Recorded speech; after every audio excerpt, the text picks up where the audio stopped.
Saudara, ke sorotan selanjutnya dari perkembangan kasus mutilasi di Sleman, Yogyakarta. Polisi menyebut ada kegiatan kekerasan berlebihan yang dilakukan bersama antara kedua tersangka dan korban hingga menyebabkan korban tewas. Namun hingga kini polisi belum juga menjelaskan motif pembunuhan sadis ini.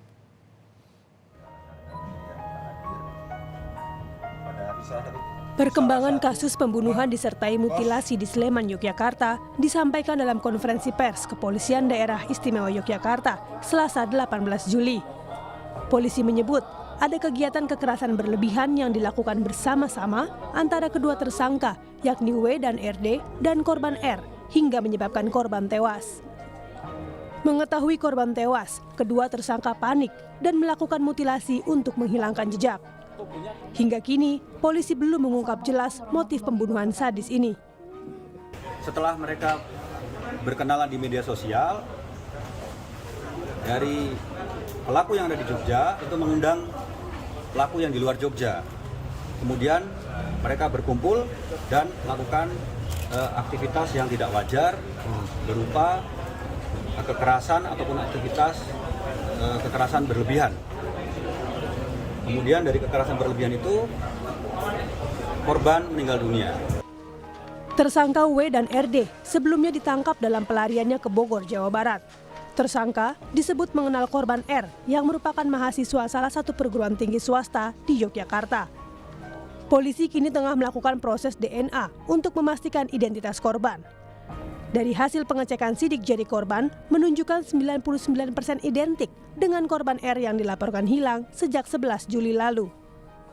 Untuk sempurnanya tersebut, kita tadi menyampaikan yang pertama dari hasil sidik jari.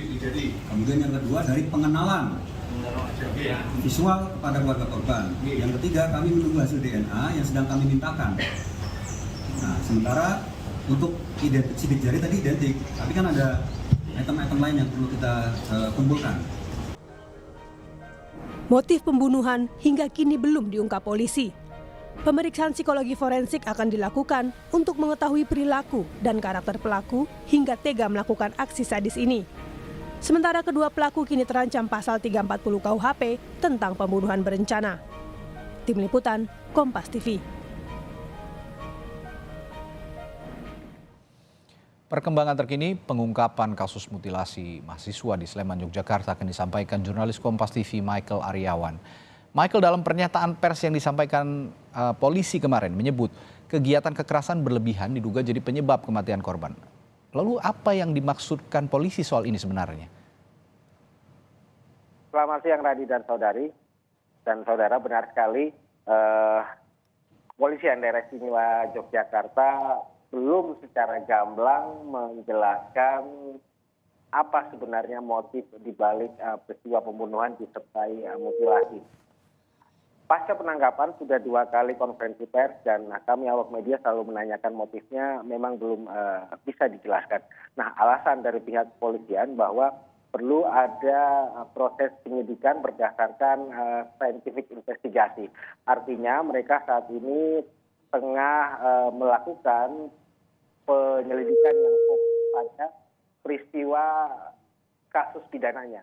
Nah, sementara kesimpulan di balik itu semua belum bisa disampaikan karena memang belum sampai ke tahap itu. Nah, memang ada spekulasi yang beredar di masyarakat, namun pihak kepolisian meminta seluruh pihak menahan diri untuk tidak berspekulasi selama hal itu belum berdasarkan pada scientific investigasi. Radi. Ya, lalu Michael, motif pembunuhan memang tadi Anda sampaikan juga belum secara jelas gitu disampaikan. Namun dari hasil penyidikan sementara, adakah dugaan motif yang mendorong kedua tersangka melakukan pembunuhan sadis ini? Ya, dugaan itu memang ada berkembang di tengah kasus ini. Namun sekali lagi kami sebagai awak media tidak bisa mendahului pihak kepolisian menyebutkan apa motifnya. Walaupun kami sempat mencecar pihak kepolisian apakah motifnya terkait asmara atau kemudian ekonomi atau yang lainnya, pihak kepolisian masih tetap bersikukuh bahwa hal itu belum bisa disampaikan karena mereka menjanjikan akan ada konferensi pers lanjutan setelah konferensi pers kedua kemarin. Radi. Sepertinya memang motifnya sangat sensitif sehingga polisi juga harus berhati-hati dalam mengungkap motif ini. Lalu kapan hasil tes DNA bisa diketahui, Michael? Ya, tes DNA saat ini setengah dalam tahap pencocokan antara pihak keluarga dengan korban dan saat ini masih berproses di Rumah Sakit Bayangkara. Ada koordinasi antara Kepolisian Daerah Istimewa Yogyakarta dengan kepolisian di daerah Bangka Belitung sehingga memang hal ini harus menunggu waktu beberapa hari dan dijanjikan mereka akan segera merilis ini. Namun tadi seperti yang sudah disampaikan dalam paket pengantar kita Radi, bahwa sidik jari identik dengan mahasiswa dari Universitas Muhammadiyah Yogyakarta berinisial R asal Pangkal Pinang yang dinyatakan hilang sejak 11 Juli lalu. Nah, bahkan pihak kepolisian menyatakan sidik jari ini identik 99% dengan mahasiswa yang hilang itu. Namun sekali lagi mereka masih menunggu final yaitu tes DNA tadi. Ya, masih menunggu hasil final dari tes DNA. Untuk memastikan masih ada 1% ya kemungkinan miss, tapi 99% Anda tadi mengatakan bahwa sidik jari ini sudah diketahui milik korban dari mutilasi yang dilakukan kedua pelaku di Sleman, Yogyakarta. Terima kasih Michael Aryawan melaporkan langsung dari Sleman, Yogyakarta.